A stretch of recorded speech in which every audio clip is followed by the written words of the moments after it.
आप सभी विद्यार्थियों को मेरा प्रेम भरा नमस्कार। जैसा कि हमारा जो विषय चल रहा है अभिव्यक्ति और माध्यम, जो आपके पाठ्यक्रम में एक पूरक पाठ्य पुस्तक के तौर पे है, तो अभिव्यक्ति और माध्यम से अध्याय नंबर 3 विभिन्न माध्यमों के लिए लेखन, इससे आप पेज संख्या 49 निकाल लें और यहाँ से शुरू करेंगे इधर से। इसी तरह आपके किसी और साथी को पढ़ना बहुत पसंद हो तो इधर से शुरू करेंगे, ठीक है। पेन पेंसिल साथ में रखना आप लोग। तो शुरू करते हैं। अभी तक जो हम कर चुके हैं, जो प्रमुख जन संचार माध्यम है, प्रिंट मीडिया, टीवी, रेडियो और इंटरनेट, इनके संदर्भ में कुछ जो बातें हैं वो जान चुके हम। रेडियो क्या है, टीवी क्या है, रेडियो और टीवी में अंतर क्या है, इस प्रकार की कुछ जो बातें हैं हम जान चुके हैं, उनसे भली भांति पूर्वक परिचित हो चुके हैं। और विस्तृत जो जानकारी है, विस्तृत जानकारी अभी हम इस अध्याय से हासिल करेंगे इन सभी माध्यमों के विषय में। तो शुरू करते हैं।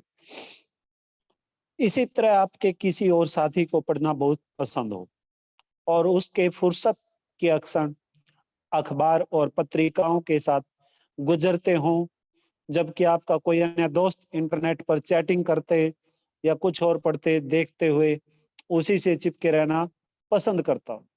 जाहिर है सबकी अपनी अपनी पसंद है, ये इस प्रकार की बातें पहले भी मैंने आपको बताई हैं, लेकिन सबकी पसंद के पीछे कुछ कारण जरूर है।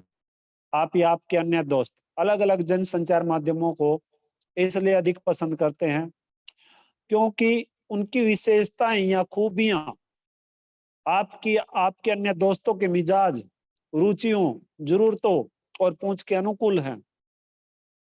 बहुत ही महत्वपूर्ण पंक्ति है, रेखांकित कर लेना इसे। स्पष्ट है कि हम सब अपनी रुचियों, जरूरतों और स्वभाव के मुताबिक माध्यम चुनते हैं। अब देखो, एक छोटी सी बात है। मान लो हम 4-5 है, घर में 4-5 सदस्य हैं। आप को रेडियो पसंद है, किसी दूसरे सदस्य को टीवी देखना पसंद है, एक व्यक्ति ऐसा है कि उसे फेसबुक पसंद है, एक व्हाट्सएप को पसंद करता है। इस प्रकार से एक वह ऐसा भी व्यक्ति है कि जिसका इंटरेस्ट न्यूज़पेपर में है, और उन 4-5 में से एक ऐसा भी है कि न वो रेडियो पसंद करता है, न ही वो टीवी पसंद करता है, न ही वो न्यूज़पेपर को पसंद करता है, बल्कि वो तो उन 4-5 से जो कुछ भी बातें सुनता है वो उन्हीं बातों के माध्यम से अपने विचारों का आदान प्रदान करता रहता है, उनसे सुनकर ही अपने विचारों की अभिव्यक्ति करता रहता है। तो इस प्रकार से इस अध्याय में ये इस प्रकार की जो बातें हैं, ये बातें बताई गई हैं। इसका अर्थ यह भी है कि हर माध्यम की अपनी कुछ विशेषता या खूबियां हैं, तो कुछ खामियां भी हैं। यानी कि मेरिट और डिमेरिट, मेरिट्स और डिमेरिट्स, ये सभी बातें इसमें हैं, इन सभी माध्यमों की, जिसके कारण कोई माध्यम विशेष किसी को अधिक पसंद आता है तो किसी को कम। लेकिन इसका अर्थ कतई नहीं है कि जन संचार का कोई एक माध्यम सबसे अच्छा या बेहतर है या कोई एक दूसरे से कमतर है। सबकी अपनी कुछ खूबियां और खामियां होती हैं। जैसे एक उदाहरण के तौर पे आपको बताया है, जैसे इंद्रधनुष की छटा अलग अलग रंगों के साथ आने से बनती है। अगर इंद्रधनुष की जो छटा है, इंद्रधनुष की छटा में अगर एक ही रंग आ जाए तो वो जो आनंद की अनुभूति प्राप्त होगी, वो जो सौंदर्य, प्राकृतिक सौंदर्य जो देखने को मिलेगा, जो वो मन को खुशी प्राप्त होती है, वो एक रंग से प्राप्त नहीं होगी इंद्रधनुष की छटा को देखने से। अगर इंद्रधनुष की छटा में एक ही रंग आए, एक ही रंग देखने को मिले, तो वो आनंद की अनुभूति बहुत ही कम देखने को मिलती है। लेकिन अगर उसी इंद्रधनुष की छटा में अलग अलग अलग रंग देखने को मिलते हैं तो आनंद की अनुभूति प्राप्त होती है। और आप कई बार देखते भी हो इंद्रधनुष की छटा को। ठीक है, आगे देखिएगा। वैसे ही जनसंचार के विभिन्न माध्यमों की असली शक्ति उनके परस्पर पूरक होने में है। जनसंचार के विभिन्न माध्यमों के बीच फर्क चाहे जितना हो, लेकिन वे आपस में प्रतिद्वंद्वी नहीं बल्कि एक दूसरे के पूरक और सहयोगी माने गए हैं। कहने की जरूरत नहीं है कि अखबार में समाचार पढ़ने और रुककर उस पर सोचने में एक अलग तरह की संतुष्टि मिलती है। अब देखो, आप न्यूज़पेपर पढ़ रहे हो और न्यूज़पेपर पढ़ते पढ़ते कोई बात आपके मन को भा गई या आपके मन को ठेस पहुंचाती है, तो उस विषय पर आप क्या करते हो? उस पंक्ति पर वो या फिर वो जो घटना आपने पढ़ी है उस पे आप अमल करते हो, सोच विचार करते हो, दिमाग के घोड़े दौड़ाना शुरू कर देते हो। आप लोग दौड़ाते हो ना। लेकिन कुछ एक ऐसे माध्यम है जिनमें ऐसा होता ही नहीं। अब टीवी है, टेलीविजन पे जो देख लिया, क्योंकि टेलीविजन से तो आनंद की अनुभूति हमें चित्रों से होती है, क्योंकि साथ के साथ में चित्रों सहित संवाद भी सुनने को मिलते हैं। ठीक है, तो इसी तरह से रेडियो पे है, रेडियो पे तरह तरह की वो जो बातें चलती रहती हैं, तरह तरह की वो जो संवाद होते रहते हैं, चर्चा परिचर्चा होती रहती है, उनसे आनंद की अनुभूति प्राप्त होती है। आगे देखिएगा। जबकि टीवी पर घटनाओं की तस्वीरें देखकर उसकी जीवंतता का एहसास होता है। इस तरह का रोमांच अखबार या इंटरनेट पर नहीं मिल सकता। इसी तरह रेडियो पर खबरें सुनते हुए आप जितना उन्मुक्त होते हैं उतना किसी और माध्यम में संभव नहीं है। बिल्कुल। उधर इंटरनेट अंतरक्रियात्मकता, इंटरएक्टिविटी और सूचनाओं के विशाल भंडार का एक अद्भुत माध्यम बताया गया इंटरनेट, क्योंकि इससे ये जो इंटरनेट है ये इंटरएक्टिविटी और सूचनाओं का एक खजाना है।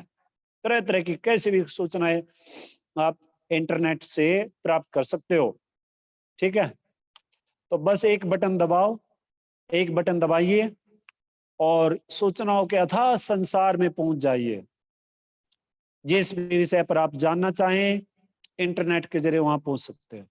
अब आपको गूगल मैप देखना है, गूगल मैप के जरिए से आपको मान लो किसी ऐसी जगह जाना जहाँ पे आप पहले गए नहीं हो, आप अपरिचित हो उस जगह से, तो उस गूगल मैप के माध्यम से आप क्या कर देते हो, आप क्या कर लेते हो, उस जगह तक पहुंच जाते हो, अपने गंतव्य स्थान तक पहुंच जाते हो।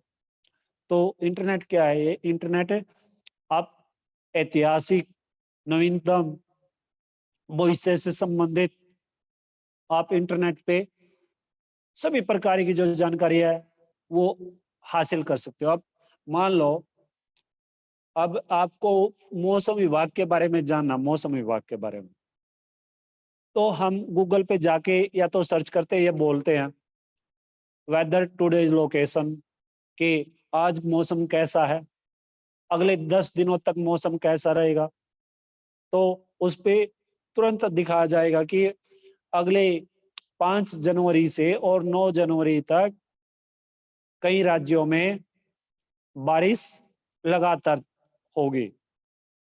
80% बारिश 5 जनवरी को होगी, 60% बारिश 6 जनवरी को होगी, फिर 70% बारिश 7 जनवरी को होगी, और ऐसे ही 9 जनवरी को तेज आंधी और तूफान की वजह से कहीं ओले पड़ने की संभावना रहेगी। ये इस प्रकार की जो जानकारियां हैं भविष्य से संबंधित या फिर अतीत से संबंधित, वर्तमान से संबंधित सभी प्रकार की जो जानकारियां है वो हम किधर से निकाल सकते हैं, किधर से अर्जित कर सकते हैं? इंटरनेट के माध्यम से। ठीक है भाई। तो इंटरनेट जो ये जनसंचार का एक माध्यम है, इसके बारे में भी जानेंगे। आजकल इसका बहुत ही सदुपयोग, वैसे तो इसका जो आविष्कार हुआ था वो सदुपयोग के तौर पे किया गया था, लेकिन आज कुछ एक जो युवा पीढ़ी है या वो युवा पीढ़ी इसको दुरुपयोग करना शुरू कर दिया युवा पीढ़ी ने। ठीक है, तो आगे देखिएगा आप, इन बातों को छोड़िए, आगे देखिए आप। ये सभी माध्यम हमारी अलग अलग जरूरतों को पूरा करते हैं और इन सभी की हमारे दैनिक जीवन में कुछ न कुछ उपयोगिता होती है। यही कारण है कि अलग अलग माध्यम होने के बावजूद इनमें से कोई समाप्त नहीं हुआ और इन सभी माध्यमों का लगातार विस्तार और विकास हो रहा है। ये अब इन सभी माध्यमों की अलग अलग खूबियों और खामियों को समझने की कोशिश करें। तो सबसे पहले हम जानकारी प्राप्त करेंगे ये जो अलग अलग जनसंचार के माध्यम है, प्रिंट मीडिया, टीवी, रेडियो और इंटरनेट, इनकी जो मेरिट्स और डिमेरिट्स है वो जानने की कोशिश करते हैं। ठीक है, तो सर्वप्रथम हम प्रिंट मीडिया पे चलते हैं। प्रिंट माध्यम, प्रिंट यानी मुद्रित माध्यम, मुद्रित यानी कि छपाई माध्यम। ये जो प्रिंट यानी मुद्रित माध्यम है, ये जनसंचार के आधुनिक माध्यमों में सबसे पुराना माध्यम माना गया, सबसे पुराना। और आधुनिक युग में इसकी जो शुरुआत है, इसकी शुरुआत मुद्रण यानी कि छपाई के आविष्कार से मानी गई है। छपाई के आविष्कार से हुई है इस मुद्रण माध्यम की शुरुआत। और इस मुद्रण माध्यम की जो शुरुआत है, सबसे पहले चीन जो देश है, चीन देश से यानी कि चाइना से हुई थी। लेकिन आज हम जिस छापे खाने को देखते हैं, इसका आविष्कार का पूरा जो श्रेय है वो जर्मनी का एक गुटेनबर्ग है, जर्मनी का गुटेनबर्ग, उसको जाता पूरा का पूरा श्रेय जर्मनी के गुटेनबर्ग को। यानी कि छापे खाने का जो पूरा का पूरा श्रेय है वो किसको जाता है? वो जाता है जर्मनी के गुटेनबर्ग को। इस तरह से जो छापा खाना है, छापा खाना यानी प्रेस के आविष्कार ने दुनिया की बिल्कुल ही तस्वीर बदल दी। और यूरोप में एक तरह से यूरोप में पुनर्जागरण यानी कि फिर से क्रांति लाने का जो काम किया है वो इस छापे खाने की अहम भूमिका रही है। यूरोप में जो क्रांति लाने का जो काम हुआ है वो छापे खाने के माध्यम से ही है। और आपने देखा भी होगा, जो ये छापा खाना है यानी कि प्रिंट माध्यम है, ये प्रिंट माध्यम किसी भी देश के लिए सबसे ताकतवर माध्यम माना गया है। अगर एक उदाहरण के तौर के माध्यम से आपको समझाएं तो 2014 में जब बीजेपी सरकार आई और ये जो हमारे प्रधानमंत्री जी हैं नरेंद्र मोदी जी ने क्या किया था, ये पूरा का पूरा जो श्रेय अगर जाता है तो ये इंटरनेट को और ये प्रिंट माध्यम को ही जाता है। क्योंकि हर रोज प्रतिदिन किसमें ये जो है न्यूज़पेपरों में तरह तरह के कारनामे, तरह तरह की जो उनकी खूबियां बताई जाती थी बीजेपी वालों की, तो ये पूरा का पूरा श्रेय जाता है इन्हें। तो ये किसी भी लोकतंत्र के लिए, किसी भी देश के लोकतंत्र के लिए बहुत ही महत्वपूर्ण माध्यम है। वैसे तो सभी इसके सभी माध्यम में बहुत ही महत्वपूर्ण है।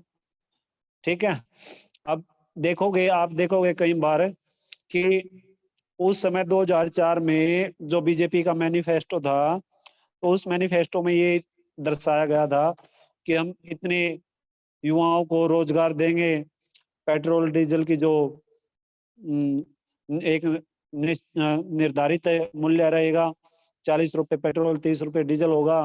लेकिन आप देखते हो कई बार जब कांग्रेस वाले या फिर कोई अन्य जो दल के नेता हैं, विपक्ष के जो नेता हैं, वो आप देखते भी हो कई बार वो पूरी की पूरी कटिंग जब भी उनमें आपस में चर्चा परिचर्चा होती है, लोकसभा में राज्यसभा में बहस चलती है, तो उस समय आप देखते हो दिखाते हैं कि देखो ये 2014 में बीजेपी ने या कांग्रेस ने ये मैनिफेस्टो था, और इस मैनिफेस्टो में उन्होंने ये बात बोली थी। ये साफ स्पष्ट इस दैनिक भास्कर के पहले पेज पे या दैनिक जागरण, पंजाब केसरी, अमर उजाला, ट्रिब्यून वगैरह वगैरह, इसमें स्पष्ट रूप से ये छापा भी गया है। तो इसकी जो ये छापा खाना है यानी कि प्रिंट माध्यम, इसका बहुत ही महत्वपूर्ण योगदान है। एक लोग किसी भी देश के लोकतंत्र में बदलाव के लिए इसका बहुत ही महत्वपूर्ण योगदान माना गया है। ठीक है, तो आगे देखिएगा। इस तरह से भारत में जो पहला छापा खाना है वो 1556 में शुरुआत हुई, 1556 में खुला। और गोवा में ये जो है, गोवा में पहला छापा खाना खुला था भारत देश में। ठीक है, और गोवा में पहले छापा खाना खुलने का जो उद्देश्य था, वो उद्देश्य यही था कि जो उस समय मिशनरी थे, वो मिशनरी क्या थे, वो मिशनरी अपने धर्म का प्रचार प्रसार करने के लिए उन्हें तरह तरह की पुस्तकें छापनी थी, ताकि उन पुस्तकों के माध्यम से उन पुस्तकों को छाप के और वो अपने धर्म का प्रचार प्रसार कर सके। ठीक है, इसी उद्देश्य को मद्देनजर रखते हुए भारत में जो पहला छापा खाना है, भारत में पहला छापा खाना 1556 में गोवा में खुला है। ठीक है, बहुत ही महत्वपूर्ण बातें है ये, रेखांकित करते जाना ये सभी बातें। तो आगे देखिएगा। और उस समय से और अब तक मुद्रण तकनीकी में बहुत सारा बदलाव भी देखने को मिलता है, क्योंकि मुद्रित माध्यमों का व्यापक विस्तार हुआ है। अगला पृष्ठ निकाल लीजिएगा आप। ये देखो, ये पूरा का पूरा लेखन से छापे खाने तक की जो प्रक्रिया होती है, ये जो छापा खाना, ये जो मशीनें दिखाई गई हैं, कभी समय लगेगा तो आपको ये सभी कुछ इस प्रक्रिया से आपको अच्छे से रूबरू कराएंगे। आपको ये जो है छापा खाना, इससे आपको भली भांति पूर्वक जानकारी देंगे कभी। ठीक है, तो आगे चलिएगा। मुद्रित माध्यम के तहत अखबार, पत्रिकाएं, पुस्तकें आती हैं। रेखांकित कर लेना क्या क्या आते हैं मुद्रित माध्यम के तहत। ये एक तरह से मुद्रित माध्यम की विशेषता के तौर पे है। ठीक है, कि अखबार, पत्रिकाएं और पुस्तकें ये मुद्रित माध्यम के तहत आएंगी, और हमारे दैनिक जीवन में इन सभी का बहुत ही महत्वपूर्ण योगदान होता है। और ये दोहराने की जरूरत नहीं है कि मुद्रित माध्यमों की सबसे बड़ी विशेषता, मुद्रित माध्यमों की सबसे बड़ी विशेषता या उसकी जो ताकत है, वो ताकत क्या है। मुद्रित माध्यमों की सबसे बड़ी ताकत है छपे हुए शब्दों में स्थायित्व होता है। स्थायित्व, स्थायित्व समझते हो? देखो, वैसे तो मैं अंग्रेजी का विद्यार्थी हूं नहीं, लेकिन फिर भी स्थायित्व का अंग्रेजी में जहां तक मेरा विचार है, दिमाग के घोड़े दौड़ते हैं कि परमानेंट, टिकाऊ, टिकाऊ, जो एक जगह से दूसरी जगह हिल न सके, स्थायित्व, स्थायित्व का जो अर्थ है। ठीक है, तो सबसे पहली जो इसमें जो विशेषता है मुद्रित माध्यम में क्या हो गई कि छपे हुए शब्दों में स्थायित्व होता है। रेखांकित कर लेना, और उसे आप आराम से और धीरे धीरे भी पढ़ सकते हो। यानी कि जो छप गया ना, जो छप गया उसे आप कभी भी पढ़ सकते हो, और किसी भी समय पढ़ सकते हो, रात में, दिन में, सुबह, दोपहर, शाम को, महीने में, सप्ताह में, अर्ध मासिक में, मासिक मास में, 6 महीने में, ठीक है, शताब्दी में, उसमें किसी प्रकार का कोई बदलाव नहीं होगा। ठीक है, जो छप चुका है। तो आगे देखिएगा आप। अगर कोई बात समझ में नहीं आई तो उसे दोबारा या जितनी बार भी आपका मन करे उतनी बार पढ़ सकते हो आप। अगर मान लो कोई गूढ़ अर्थ आपको जानना है किसी घटना से, किसी पंक्ति से, किसी शब्द का, तो आपका मन जब तक करता रहे तब तक पढ़ते रहो।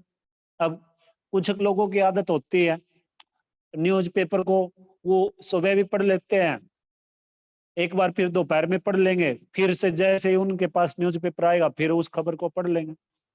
और फिर वो क्या करेंगे, 2-3 बार उस खबर को पढ़कर लोगों में आवंटित करते हैं, बाँटते हैं, यानी कि विचारों का आदान-प्रदान करते रहते हैं। और वो उनके मन में वो उनके मन को तब तक ठंडक नहीं पहुँचती जब तक वो उस बात को दूसरे तक जग जाहिर न कर दें। जब तक वो जग जाहिर न कर लें, तब तक उनके मन को संतुष्टि प्राप्त नहीं होती। ठीक है? ये न्यूज़पेपर की एक खासियत है कि इसके मुद्रित माध्यम की, चाहे मुद्रित माध्यम में अखबार हो, चाहे पत्रिकाएं हो, चाहे फिर ये पुस्तकें हो, ये सभी में आप कभी पढ़ सकते हो। मान लो ये जो अध्याय है, ये जो अभी हम ये पंक्तियां हैं, ये पंक्तियां करीबन हम 10, 12, 15 साल पहले यही पंक्तियां पढ़ते आए हैं और आगे भी शायद इस किताब को आप कभी भी उठा लेना, इस पृष्ठ को, यही शब्द मिलेंगे आपको। इनमें कोई बदलाव नहीं मिलेगा आपको, ज्यों के त्यों मिलेंगे। ठीक है? तो ये इसके जो मुद्रित माध्यम की विशेषता नंबर 2 है। ठीक है? इसे कभी भी आप पढ़ सकते हो, इसका कभी भी अध्ययन कर सकते हो। आगे चलिएगा आप। यह नहीं कि अगर आप अखबार या पत्रिका पढ़ रहे हो तो आप अपनी पसंद के अनुसार किसी भी पृष्ठ और उस पर प्रकाशित किसी भी समाचार या रिपोर्ट से पढ़ने की शुरुआत कर सकते हैं। ऐसी कोई बाध्यता नहीं है कि आप अखबार पहले पृष्ठ और पहली खबर से पढ़ना शुरू करें। ये विशेषता नंबर 3 होगी। अब मान लो इसमें न्यूज़पेपर दैनिक भास्कर में 12 पृष्ठ है, 13 पृष्ठ है, 14 पृष्ठ है और आपके पास समय की शॉर्टेज है और आपकी जो रुचि है, आपकी रुचि है न्यूज़पेपर को इसमें खेल पृष्ठ को पढ़ने में या संपादकीय पृष्ठ को पढ़ने में। तो आप क्या कर सकते हो, आप जैसे ही न्यूज़पेपर आपके पास आएगा तो आप क्या कर लोगे, तुरंत ही संपादकीय पेज निकालोगे और उस संपादकीय पेज को निकालकर आप उसे पढ़ना शुरू कर देते हो। कुछ व्यक्तियों की आदत होती है शुरुआत से पढ़ना शुरू करेंगे, सिलसिलेवार क्रमानुसार पढ़ेंगे। पहले देश विदेश की घटनाएं, फिर राज्य की घटनाएं, फिर अपने राज्य का व्यापार जगत से संबंधित, फिर देश विदेश के व्यापार जगत से संबंधित, फिर खेल पृष्ठ से संबंधित। इस प्रकार से कर्मानुसार पढ़ने की कोशिश करते हैं। ठीक है? और कुछ क्या करते हैं, मोटी मोटी नजर निकाल लेते हैं। ठीक है? तो ये जो इसकी विशेषता नंबर 3 है भाई, इसको भी आप रेखांकित कर लेना, अंडरलाइन कर ले इसको भी। ठीक है? तो आगे चलिएगा कि साथ ही मुद्रित माध्यमों के स्थायित्व का एक लाभ यह भी है कि आप उन्हें लंबे समय तक सुरक्षित भी रख सकते हो। विशेषता नंबर 4 है कि जो भी छप चुका है, मैंने आपको पहले बताया, उसे 1 महीने तक भी रख सकते हो, 2 महीने तक भी, 6 महीने तक भी, साल भी, शताब्दियां भी, 1 शताब्दी भी, 2 शताब्दी भी।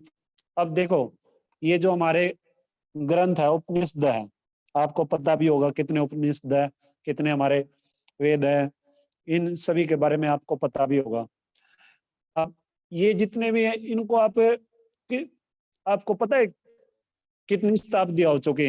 महर्षि वाल्मीकि ने कब वो लिखे, क्या नाम है, कब रामायण की रचना की? वेद व्यास ने कब रचना की?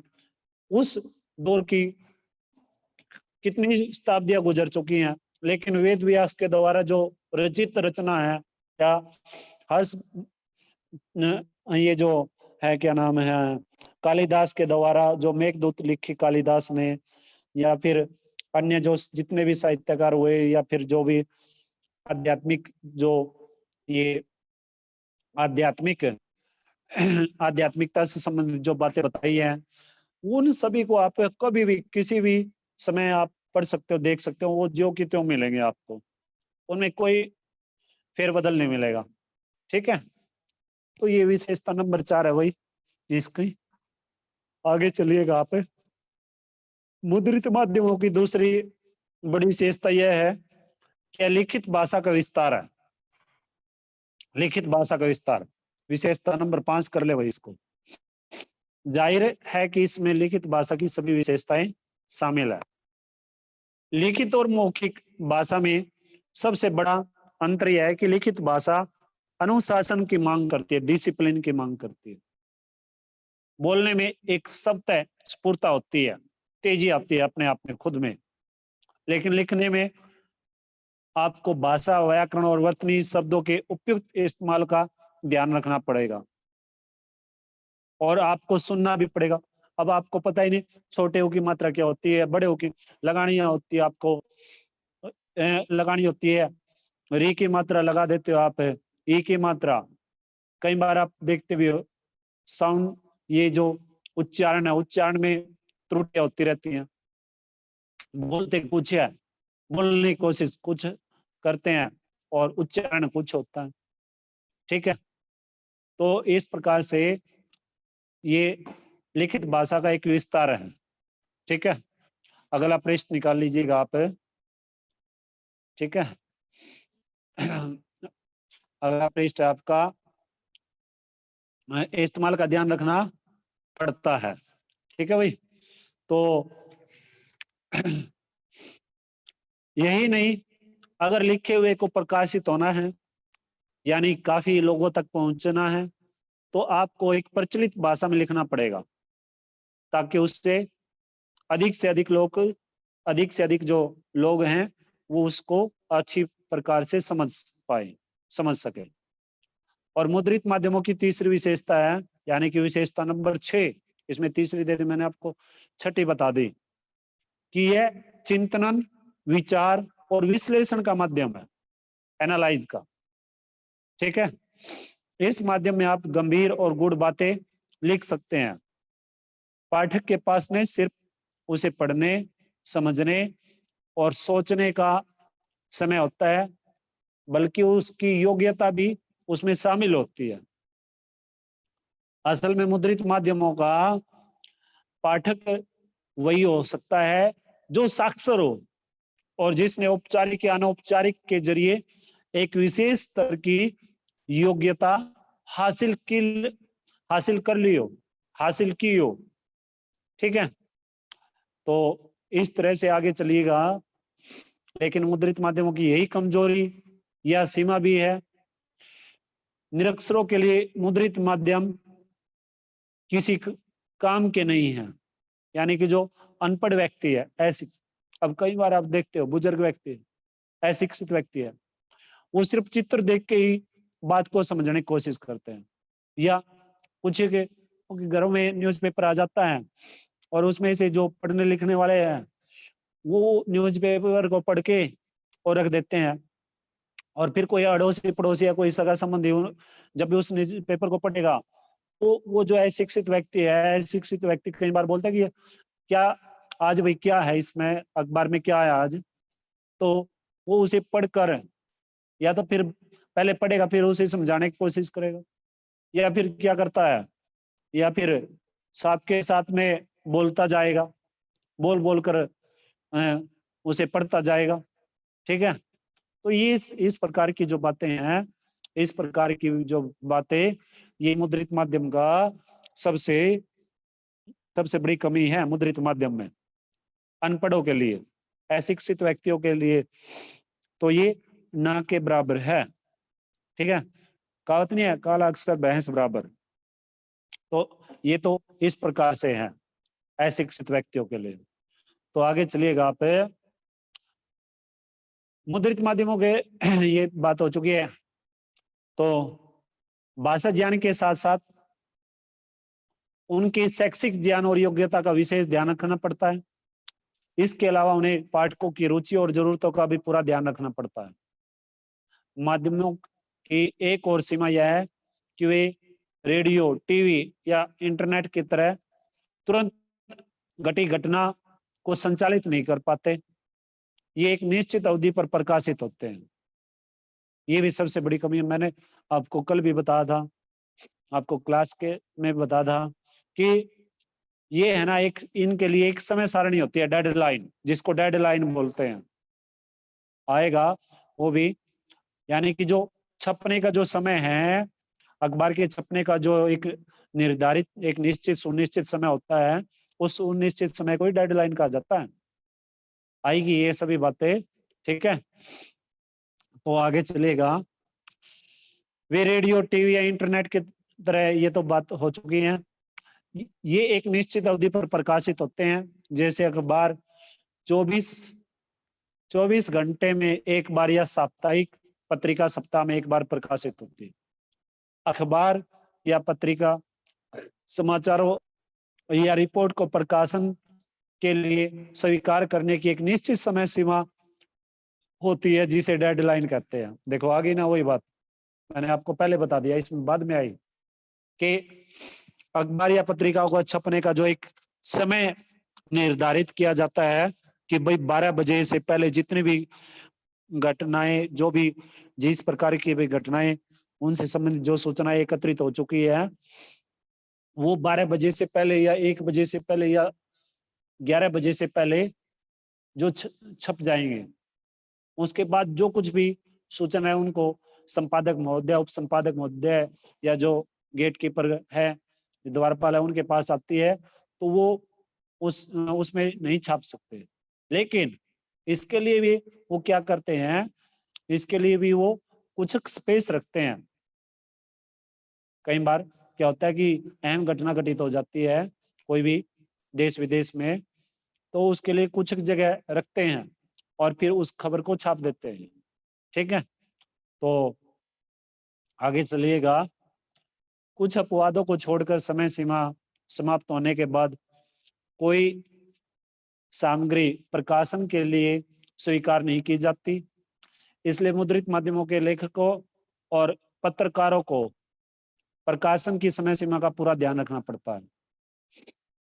आगे है, इसी तरह मुद्रित माध्यमों में लेखक की जगह यानी कि स्पेस का पूरा ध्यान रखना चाहिए।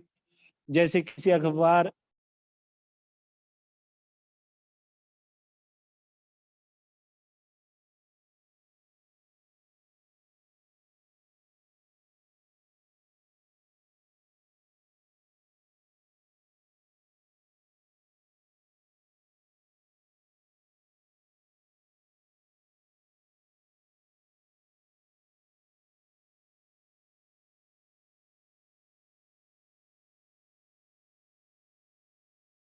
मुद्दों पर साथ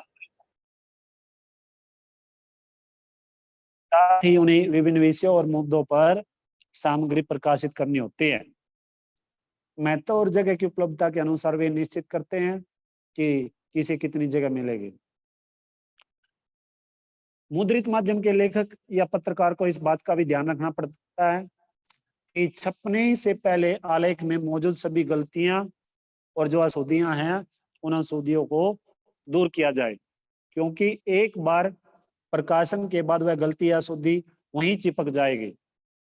उसे सुधारने के लिए अखबार या पत्रिका के अगले अंक का इंतजार बिल्कुल इंतजार करना पड़ेगा। यही कारण है कि अखबार या पत्रिका में यथासंभव कोशिश की जाती है कि कोई गलती या अशुद्धि न छप जाए। इसके लिए अखबार या पत्रिकाओं में संपादक के साथ एक पूरी संपादकीय टीम होती है, जिसकी मुख्य जिम्मेदारी प्रकाशन के लिए जा रही सामग्री से गलतियों और अशुद्धियों को हटाकर उसे प्रकाशन योग्य बनाना है। और ये जो पूरी की पूरी टीम है ना, इस पूरी की पूरी टीम को ही, जो सामग्री को एकत्रित करती है, गलतियों को, अशुद्धियों को दूर करती है, इस पूरी टीम को ही एक नाम दिया जाता है, और वो नाम है गेट कीपर, यानी कि द्वारपाल। ठीक है भाई। अब देखो, एक छोटा सा उदाहरण बताऊं मैं आपको। मान लो आपने इंडिया और साउथ अफ्रीका का T20 मैच अपनी आंखों से उसका लाइव प्रसारण है जो वो आपने पूरा पूरा मैच देखा है। और बुमराह ने उस मैच में 5 विकेट लिए। आपको पता है कि बुमराह ने किस किस का विकेट लिया? जसप्रीत बुमराह ने। तो आप क्या करोगे? और अगले दिन आप न्यूज़पेपर में किसी कारण से लाइट चली जाती है या फिर मुझे अंश उसमें से रह जाता है, आप देख नहीं पाते। और अगले दिन आप न्यूज़पेपर में जब पढ़ोगे देखोगे तो उसमें बुमराह के 5 की जगह 4 विकेट लिखे हुए होते हैं या 6 लिखे हुए होते हैं, और मोहम्मद शमी के कम या ज्यादा लिखे होते हैं, ज्यादा दे दिए इसके, कम दे दिए बुमराह के। तो क्या हो जाएगा उसमें? आप तुरंत ही कि देखो कल तो भाई जसप्रीत बुमराह ने 5 विकेट लिए थे, इसमें तो वो हो गया, क्या नाम है, गलत छाप दिया ये तो आप तुरंत ही उन्हें कॉल कर के उस अशुद्धि को दूर करवाने की कोशिश करते हो। ठीक है, तो यहाँ तक निशान लगा लीजिएगा, बाकी करेंगे कल। आप सभी का दिन मंगलमय रहे। धन्यवाद। अगर आप में से किसी विद्यार्थी को कुछ पूछना है, जो कुछ पढ़ चुके हैं, तो उसमें से आप पूछ लें। ठीक है भाई, अगर किसी विद्यार्थी को पूछना है तो पूछ सकते हो भाई।